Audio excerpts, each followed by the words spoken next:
कभी विचार किया? 1000 लीटर नींबू का रस, कितना 1000 लीटर नींबू का रस यदि इस पंडाल में लाके रख दिया जाए तो एक भी चींटी उसकी तरफ आकर्षित नहीं होगी। 1000 लीटर नींबू का रस, एक भी चींटी उसके पास नहीं आएगी। और एक बूंद चाशनी गिरा दी जाए, हजारों चींटियां उसकी तरफ आकर्षित हो जाया करती हैं, हजारों चींटियां उसकी तरफ आ जाती हैं। अपनी वाणी को नींबू जैसा खट्टा मत बनाओ, अपनी वाणी को चाशनी जैसा मीठा बनाने का प्रयास करिए। हजारों लोग आकर्षित हो जाएंगे मीठी वाणी से, हजारों लोग तुम्हारी तरफ आएंगे। वाणी में मिठास होना। खट्टा नींबू क्या दशा होती मालूम? नींबू की बेचारा बाजार से आता है, यूं यूं दबाया जाता है, दबाने के बाद उसे चाकू से काट दिया जाता है, 2 टुकड़े कर दिए जाते हैं, फिर निचोड़ा जाता है और निचोड़ने के बाद सड़कों पर फेंक दिया। खट्टे लोगों की यही स्थिति होगी, ध्यान रखना। निचोड़े जाओगे, सड़कों पर फेंके जाओगे, सैकड़ों लोग तुम्हारे ऊपर लाते रखे निकल जाएंगे। ध्यान, चाशनी बनो, मीठे बनो। वाणी में वीणा की झनकार होना चाहिए, लेकिन आज वीणा की झनकार नहीं, वाणी में बाण बसे हुए हैं। ध्यान रखना। 2 नासा द्वार है, काम एक ही है। 2 हाथ है, काम एक ही है। 2 पैर हैं, काम एक ही है, दोनों पैर चला करते हैं। लेकिन जुबान अकेली है, इकलौती है, इकलौती औलाद है अपनी लीलावती। साली लीला यही कराती है, यही रास लीला करा दे, यही राम लीला करा दे। लीलावती का सावधान इस लीलावती से।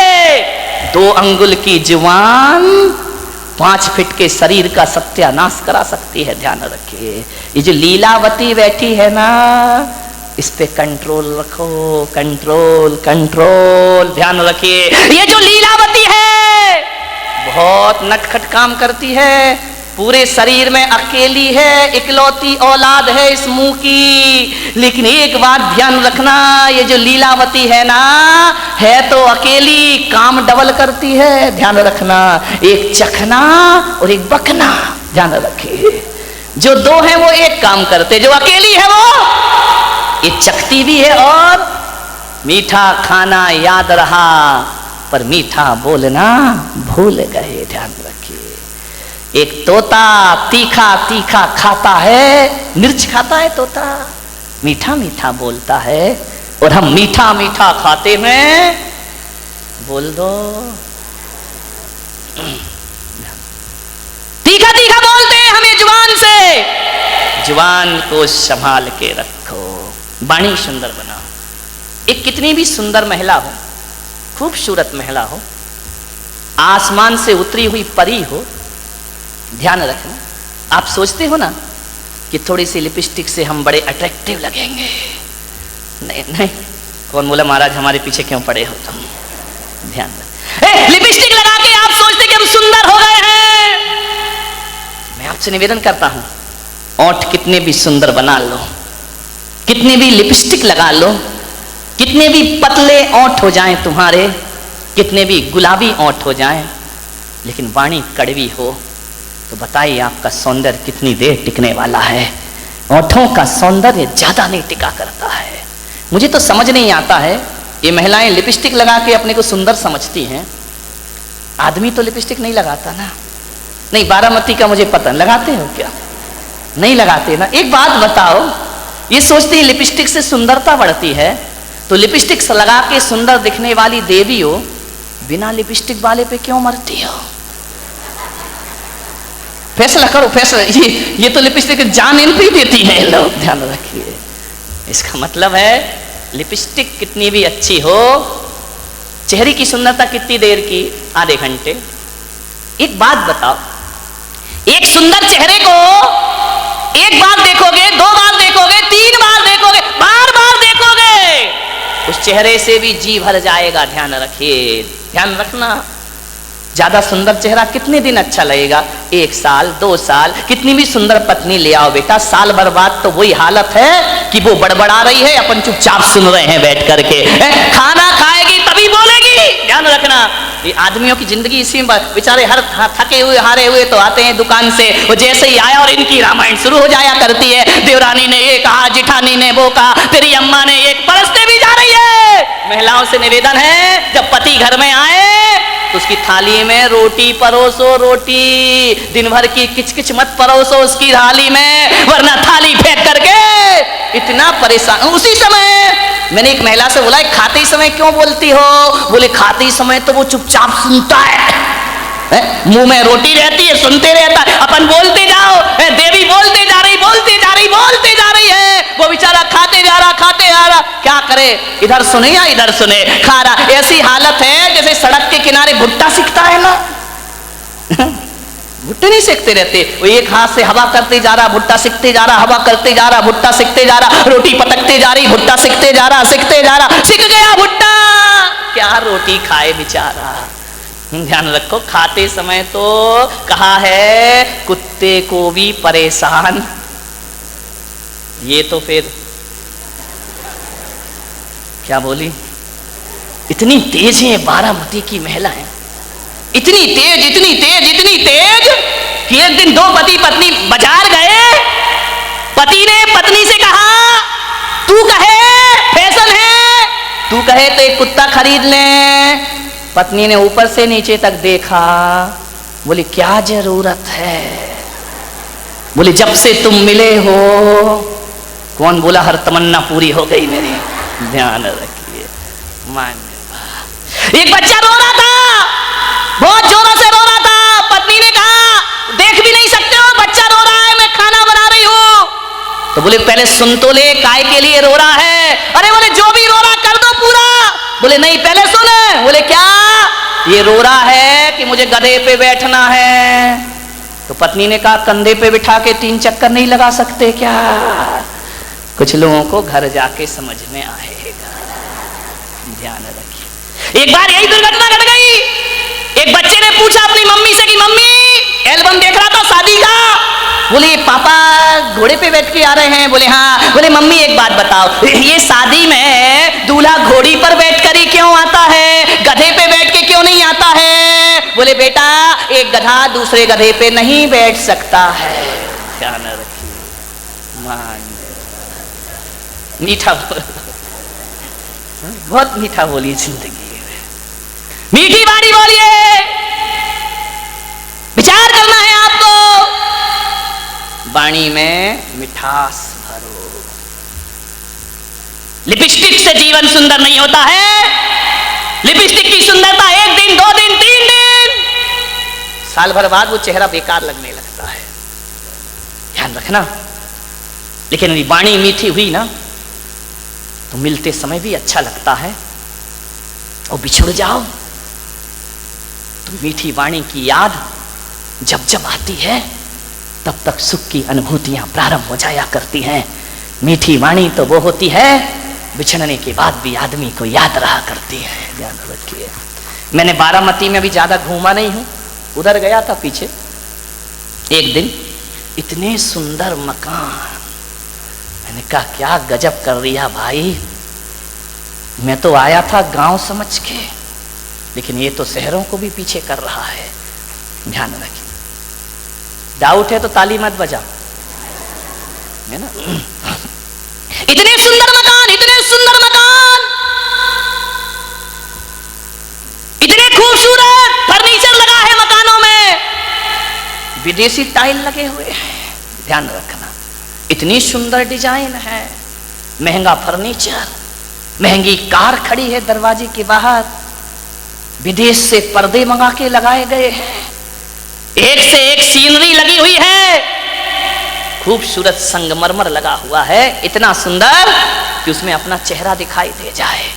एक बात बताओ मेरे भाई, जिसका बहुत महंगा मकान हो, बहुत सुंदर फर्नीचर लगा हो, बहुत अच्छा सोफा सेट हो, डाइनिंग सेट बहुत सुंदर हो, ड्रेसिंग टेबल बहुत सुंदर हो, अलमारियां बहुत सुंदर हो, एक बात बताना, और कोई उस घर में जाए, बस सब कुछ सुंदर हो, आपकी देखकर आंखें फटी की फटी रह जाएं, कितना सुंदर मकान है, लेकिन एक बात बताइए, सब कुछ सुंदर हो लेकिन उसमें रहने वाले को बोलने का तमीज ना हो, वो बदतमीजी से बात करता हो, एक गिलास पानी भी ना पिलाता हो, और तुम गए और उसने इतना भी नहीं कहा कि भाई साहब आइए बैठिए, तो बताइए उस मकान की सुंदरता याद रहेगी आपको जाने के बाद, या उस आदमी का व्यवहार याद रहेगा आपको जाने के बाद? ध्यान रखिए, आप उस घर से निकल के जाएंगे, जिस मकान को बहुत सुंदर कह रहे थे वो मकान डिलीट हो जाएगा, और आदमी की बोली और व्यवहार जिंदगी भर याद रहेगा। और एक बात मैं आपसे कहता हूं, एक का मकान तो बहुत सुंदर नहीं है, बहुत कीमती मकान नहीं है, साधारण से फ्लैट में रहता है, लेकिन जैसे ही तुम जाते हो बड़े आदर से बोलता है, बड़े अदब से बात करता है। आइए भाई साहब बैठिए, ठंडा लेंगे या गरम लेंगे? आप क्या लेना चाहते, मीठा लेंगे नमकीन? अरे नहीं नहीं कुछ, अरे भाई साहब आए हो कुछ तो लेकर जाना पड़ेगा, ऐसा नहीं हो सकता, हमारे यहाँ कब कब पधारते हो, आपको जरूर कुछ लेना होगा, आपको भूख भी नहीं है तो भी उसके व्यवहार और मिठास के कारण आपको खाना पड़ेगा। आप एक बात बताइए मेरे भाई, जब आप घर चले जाओगे वो सुंदर मकान याद करोगे या उसका दुर्व्यवहार याद करोगे? और घर जाओगे एक घटिया मकान याद करोगे या आदमी का व्यवहार याद करोगे? ध्यान रखिए, सुंदर मकानों को याद नहीं किया जाता है, सुंदर वाणी और व्यवहार को याद रखा जाता है। ये परिवार यदि चलेगा तो भाईचारे से चलेगा, अनुशासन से परिवार नहीं चलता है। प्रेम अनुशासन से परिवार चला करता है, अनुशासन में भी प्रेम होना चाहिए, डांट में भी प्रेम होना चाहिए। ध्यान रखिए, यदि प्रेम को खत्म कर दिया तो जिंदगी बड़ी बोझिल हो जाएगी। अनुशासन में भी प्रेम जोड़ दिया जाए तो अनुशासन अनुशासन नहीं बल्कि प्रेम अनुशासन बनकर के खड़ा हो जाया करता। मान्यवर, आपसे निवेदन है, यदि दो भाई अलग अलग हो जाएंगे, माता पिता से अलग रहोगे, तो एक बात बताओ बारामती वालों, तो तुम पर अंकुश कौन लगाएगा? तुम्हारी पत्नी पर अंकुश कौन लगाएगा? तुम्हारी जिंदगी को मर्यादित कौन करेगा? आज बुजुर्ग हैं इसलिए हमारे घर में मान मर्यादाएं, संस्कार और इज्जत बरकरार हुआ करती है, वरना कब की अदब इस दुनिया से गायब हो गई। बड़े बुजुर्ग हमारे घरों में जरूर होना चाहिए। सुशीला पत्नी ने कहा, क्यों ये गरीबी के दिन भोगता है, द्वार द्वार भटकता है, दो वक्त की रोटी नहीं मिलती है, एक काम कर, जा द्वारिकाधीश के पास जाकर के अपनी गरीबी बताना। उसने कहा, तू पागल हो गई? वो मेरे बचपन का बाल सखा, उसे जाकर के गरीबी के दिन बताऊं? भूखा मर जाऊंगा, लेकिन दोस्त को जाकर के हाल नहीं दिखाऊंगा। मैं कुछ नहीं मांग सकता उससे, ये मेरी दोस्ती निस्वार्थ दोस्ती है। मैंने आज तक अपने दोस्त से कुछ मांगा नहीं, मैं कुछ भी नहीं मांगूंगा। पत्नी ने कहा, तुम्हारा दिमाग खराब है, तुम गरीब हो, वो सम्राट है। अरे चले तो जाओ, एक बार मिल तो लो, एक बार देख तो लो। पत्नी सही होगी सही सलाह देगी, पत्नी गलत होगी तो गलत। जीवन को संवारती है पत्नी, ध्यान रखना।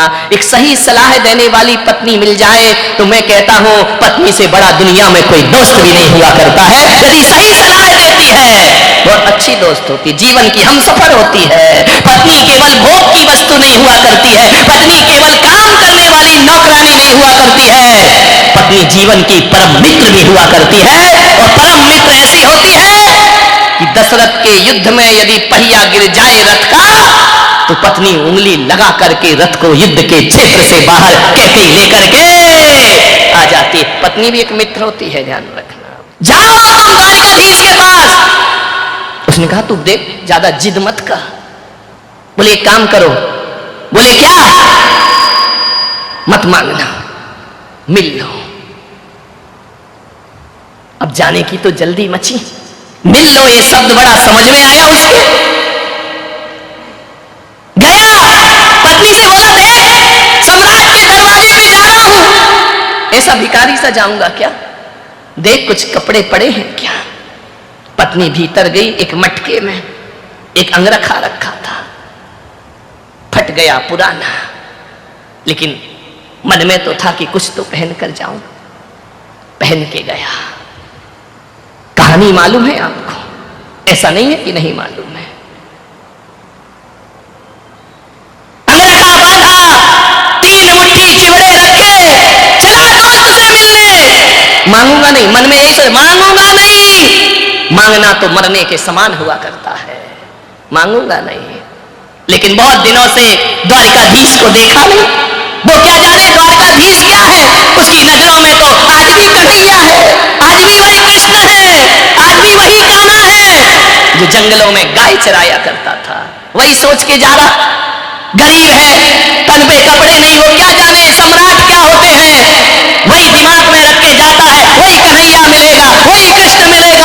बचपन में चने चुरा कर खाते थे, माखन चुरा कर खाते, वही मिलेगा मेरा दोस्त। जैसे ही द्वारिका में पहुंचा, क्या देखता है, सोने की द्वारिका, इतनी सुंदर।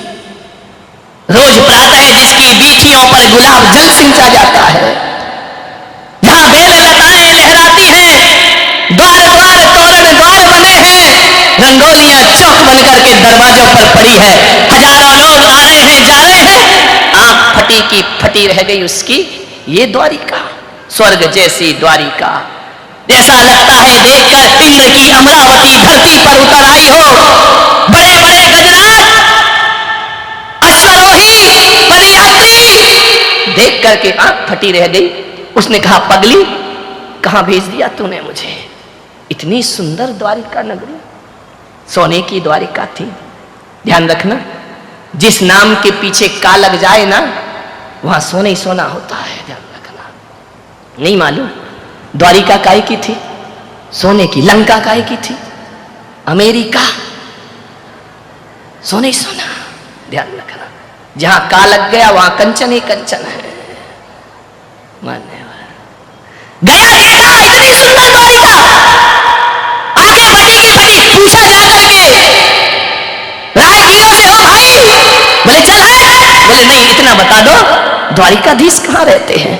अरे इन लोगों ने कहा, पागल, गांव का गवारिया, द्वारिकाधीश कहां रहते हैं? सम्राटों के महल नहीं जानता तू? महल में रहता मेरा कन्हैया, जो गाय चराता था, लकड़ी लेकर के माखन चुराता था गोपियों से, वो महल में रहता है? बोले हाँ।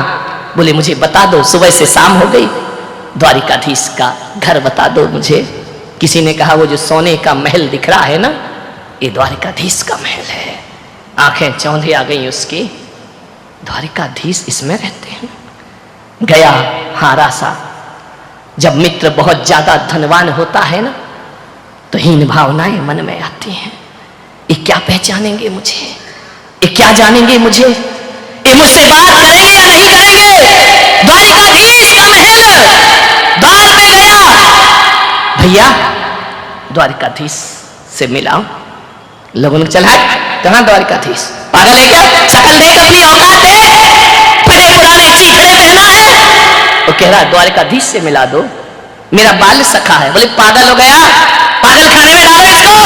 द्वारिकाधीश और इसके मित्र, ये फटे हाल कंगाल भिखारी, पागल हो गया है। कृष्ण महल में थे, द्वारिकाधीश भोजन को बैठ रहे थे। रुक्मणी ने भोजन परोसा, सत्यभामा पंखा जल रही है। कृष्ण कलश लेकर हाथों का आचमन कर रहे हैं, भोजन के लिए बैठना है। पीतांबर से हाथ पहुंच रहे हैं। खबर पहुंची कि जाओ मुझे मिलने दो। ये शब्द टकराए द्वारिकाधीश के कानों में। उन्होंने कहा, कौन है? सेवक गए, महाराज कोई एक भिखारी आपके दर पे आया है। भिखारी इतना जिद क्यों कर रहा है? पता नहीं महाराज, दिमाग खराब है उसका। क्या नाम है? बोले नाम तो कुछ बताता नहीं। बोले क्यों? पूछ के आओ वो कौन है और कहां से आया है।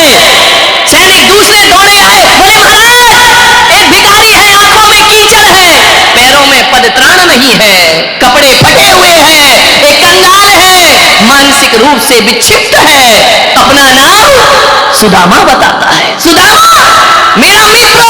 हाथों में कलश लिए थे, कलश फेंका कृष्ण ने। भागे, दौड़े दौड़े भागे द्वार की ओर, दरवाजे की ओर। अरे पागलों से वहां क्यों खड़ा कर रखा है? उसे भीतर लेकर आओ सम्मान के साथ। महाराज आप नहीं समझ रहे ये कौन है?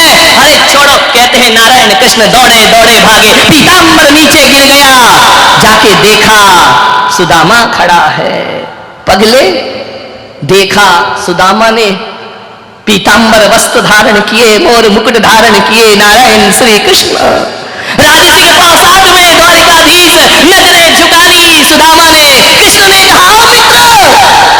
कैसे खड़े, क्या हाल बना रखा है तूने। लिया कृष्ण ने और आलिंगन बद्ध कर लिया अपने मित्र का। मान्यवर, शायद तुम्हारे रिश्तेदार भी वो प्यार नहीं दिखाएंगे जो प्यार एक दोस्त और मित्र से प्राप्त हुआ करता है। लपेट लिया आलिंगन में, संकुचित है सुदामा, क्या करे इतने बड़े सम्राट और मैं कहां का कंगाल भिखारी।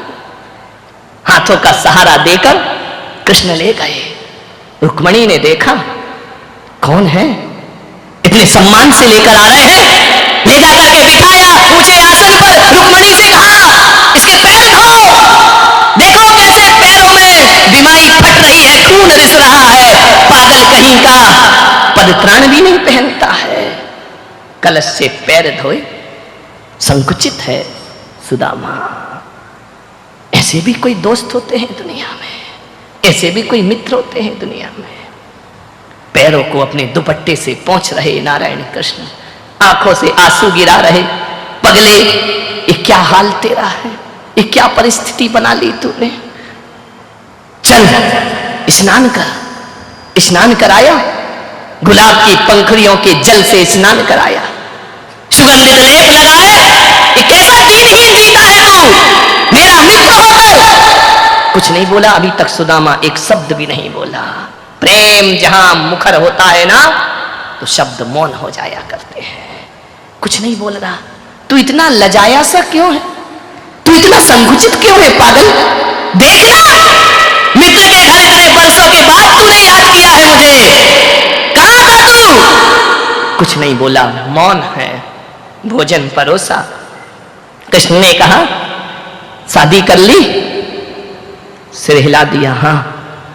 अरे मित्रद्रोही, विवाह कर लिया और मुझे याद नहीं किया।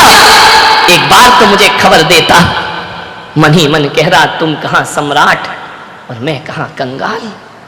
क्या तुम मेरे महल में, मेरे झोपड़ी में, शादी में, विवाह में आते। अच्छा एक बात बता, भाभी कैसी है, तेरे जैसी बुद्धू है या थोड़ी समझदार है। मन ही मन कह रहा, यदि वो समझदार नहीं होती तो आज मैं तुम्हारे महल में आया नहीं होता। बोला कुछ नहीं। चल भोजन कर। बोल सुदामा, तू पहली बार आया है, भाभी ने क्या दिया है मेरे लिए। सम्राटों को एक भिखारी ने क्या देखी। हाथ से पकड़ लिया, कमर में बंधा हुआ था दुपट्टा। कृष्ण ने कहा, क्यों रे, हमसे चोरी करता है, हम चोरों के सरताज और तू हमसे चोरी कर रहा है। भूल गया कैसे माखन चुराया करते थे, कैसे मटकी फोड़ा करते थे, कैसे गोकुल में जीवन गुजारा करते थे। तू ही तो था ना जो खिड़की से मुझे अंदर करता था, जाओ कन्हैया माखन चुराओ। हम जैसे चोरों से चोरी कर रहा है, पागल कहीं का। हम चोरों के, बता क्या दिया भाभी ने, क्या दे। 56 भोग सामने रखे हैं और कहां चिवड़े खिलाएगा। पकड़ लिया जोर से। कृष्ण ने कहा, पागल तू छल मत कर मेरे से, छलिया नाम मेरा है, छलिया नाम तेरा नहीं। तू मुझसे छल कर रहा है, बता क्या है, क्या भेजा। भाभी खाली हाथ नहीं भेजेगी। एक झपट्टा मारा नारायण कृष्ण ने, बिखर गए सारे चिवड़े जमीन पर। कृष्ण ने कहा, ये भेजा है। बोले हाँ। बोले एक काम कर सुदामा, तेरी भाभी का बना भोजन तू कर और मेरी भाभी का बना भोजन मैं करता हूं। सुदामा ने कहा, नहीं कन्हैया ऐसा मत करो। पहली बार शब्द निकले, ऐसा मत करो, मुझे शर्मिंदा मत करो। कृष्ण ने कहा, पागल है क्या, ये देख मोहन भोग कर, ये 56 भोग कर। जमीन पर गिरे हुए चिवड़े नारायण कृष्ण ने उठाए, एक मुट्ठी खाई, आनंद आ गया, प्रेम बरस गया। दूसरी मुट्ठी खाई और भी आह्लादित हो गए कृष्ण। तीसरी मुट्ठी खाने लगे। रुक्मणी ने हाथ पकड़ लिया, ठहरो, सब कुछ आप ही ले लोगे तो हमारा क्या होगा। इतना प्रेम देखा सुदामा ने, इतना प्रेम, इतना प्रेम, इतना वात्सल्य, इतना स्नेह। मैं आपसे पूछता हूं, आपके रिश्तेदारों में भी इतना प्रेम नहीं मिलेगा जो एक मित्र को एक मित्र से प्यार मिला करता है। ध्यान रखिए।